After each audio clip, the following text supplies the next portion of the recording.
Es necesario hoy tener la capacidad de discernir qué es lo que mejor conviene en este momento.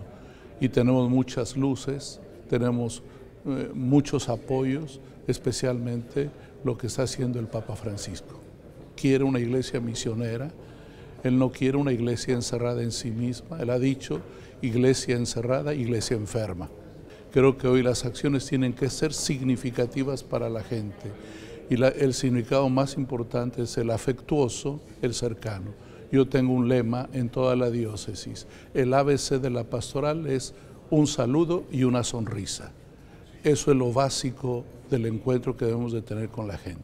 La gran ciudad necesita el trato personal, que le saludes, que le sonrías, porque la gente está problematizada por sus problemas económicos, por problemas de familia, por problemas laborales, que encuentren a alguien que le saluda y le sonríe, le abre un mundo, una ventana de respiro. La salud de la iglesia está en la calle. Creo que desde el punto de vista de la globalización son los mismos, pero cada zona tiene su propia identidad, sus propios problemas. Estamos en un mundo plural, donde no todos piensan igual, donde no todos actúan igual.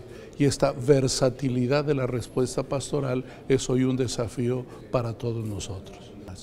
Los párrocos van a lugares donde no hay edificio, y parroquias sin techo.